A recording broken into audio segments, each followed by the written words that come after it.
When the news first broke that Ibrahim Traoré, the young leader of Burkina Faso, was embarking on the construction of a massive canal without the involvement of Western institutions such as the IMF, USAID, or the European Union, many observers across the world were stunned. It was not simply the scale of the project that drew attention, but the audacity of pursuing it without relying on the financial structures that have historically bound African nations to cycles of debt, dependence, and control. For decades, international financial institutions have held sway over African development projects, shaping not only the policies but also the direction of entire economies. For Traoré to announce a giant canal project independent of these forces was a declaration that Burkina Faso was ready to chart its own destiny. To understand why this move is so consequential, one must first appreciate the role that waterways and canals have played in global development. The Suez Canal transformed Egypt into a hub of international trade. The Panama Canal reshaped the global shipping industry by linking two oceans. Both projects defined geopolitical alignments and economic destinies. When an African nation like Burkina Faso, landlocked and long seen as peripheral in global trade, sets its sights on building a transformative canal, it signals a fundamental shift not only in regional priorities, but also in the way power is distributed across the continent. The dream of the canal is not simply about water. It is about independence, sovereignty, and the ability to harness natural resources for the benefit of the people rather than external interests. Traoré has made it clear that his mission is not to enrich elites or secure temporary accolades, but to fundamentally alter the economic trajectory of Burkina Faso.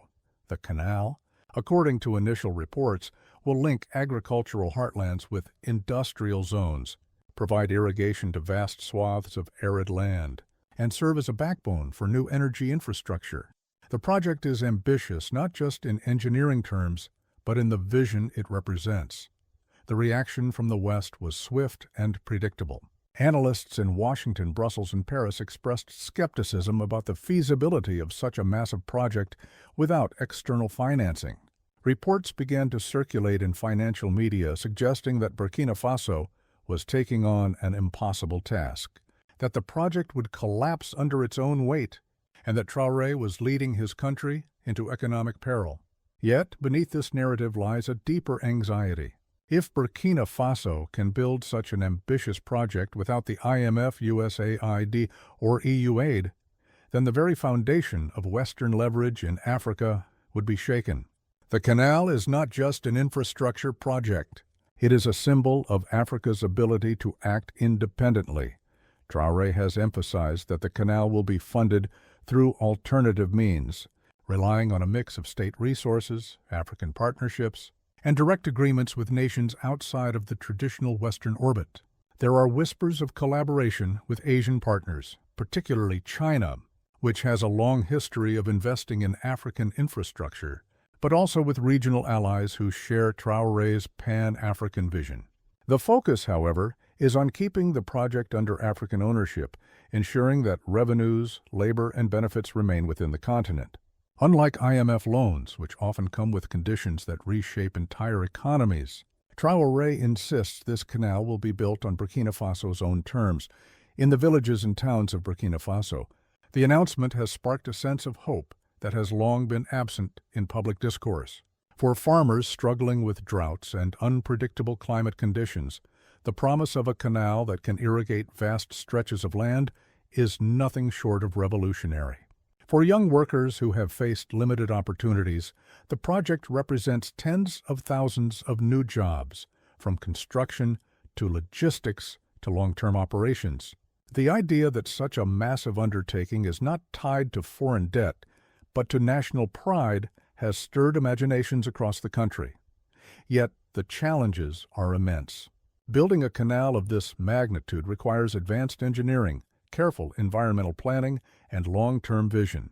Critics argue that Burkina Faso lacks the technical expertise and financial reserves to carry such a project through.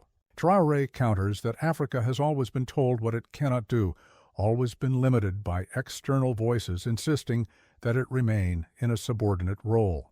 By pushing forward, he hopes to prove that with determination, collaboration, and innovation, even landlocked nations can achieve feats once deemed impossible. The geopolitical implications of the Canal project extend far beyond Burkina Faso's borders. If successful, it will strengthen regional integration, creating new trade corridors linking Burkina Faso to neighboring countries like Mali and Niger, both of which are also seeking greater independence from Western influence. The canal could become the backbone of a new economic bloc in West Africa, reducing reliance on Western-controlled ports and trade routes. For landlocked nations, this kind of infrastructure is nothing less than transformative. France, which has long maintained strong influence over West African economies through the CFA franc and other mechanisms, views the canal with unease. Paris has already seen its military influence wane in the Sahel as nations expel French troops and look toward new partnerships. The construction of a major infrastructure project outside of French or European financing would accelerate the decline of France's economic grip on the region. Similarly, the IMF and World Bank, whose structural adjustment programs have shaped African economies for decades, recognize that a successful canal project could undermine their relevance. If one African nation demonstrates it can fund, build, and benefit from megaprojects independently, others may follow suit. In Washington, policy experts have begun to frame the canal as part of a broader struggle over influence in Africa. With China's Belt and Road Initiative already making deep inroads and Russia seeking new ties across the continent, the United States views any major project not tied to Western financing as a potential loss of leverage. This explains the sudden wave of critical reports warning about environmental risks, debt traps, and instability. Even though the project is being designed specifically to avoid the very debt dependency that the West has been accused of fostering, Traoré, for his part, has remained defiant. His speeches emphasize the importance of breaking free from dependency and reclaiming Africa's right to self-determination. He frames the canal not just as an economic project, but as a moral and political statement that Africa must no longer be a pawn in the games of global powers, but must instead assert its own path.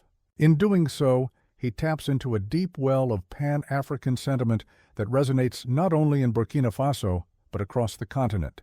Historical parallels abound. When Thomas Sankara, the revolutionary leader of Burkina Faso in the 1980s, called for rejecting debt imposed by colonial powers, he was met with resistance and ultimately assassinated under mysterious circumstances. Today, Traoré invokes Sankara's spirit, continuing his fight against dependency and pushing for radical independence.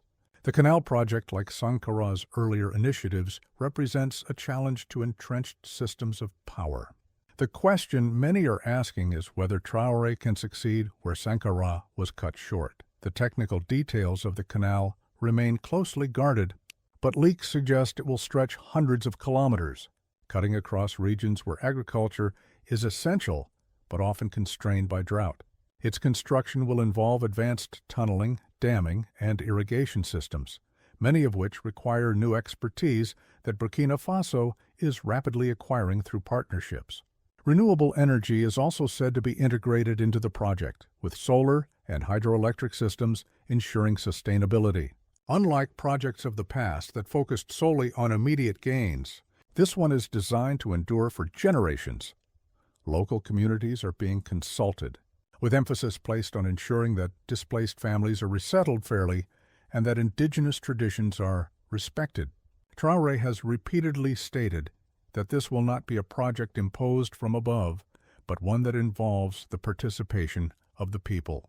By rejecting the IMF and USAID, he is also rejecting the model where development is dictated from distant offices in Washington or Brussels. Instead, he envisions a model where development is rooted in the realities and aspirations of the people themselves.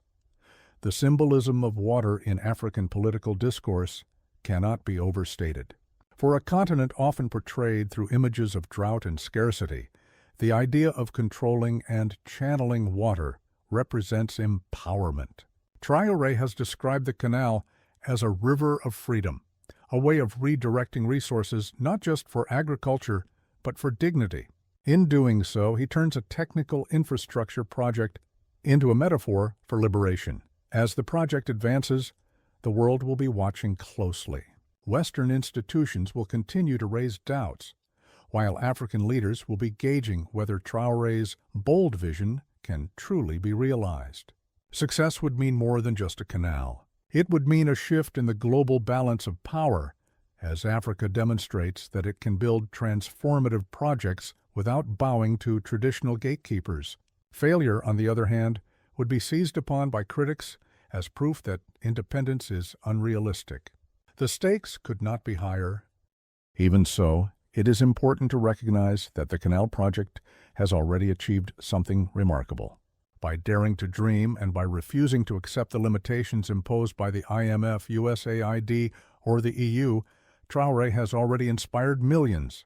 He has already shifted the conversation from what Africa cannot do to what it dares to imagine.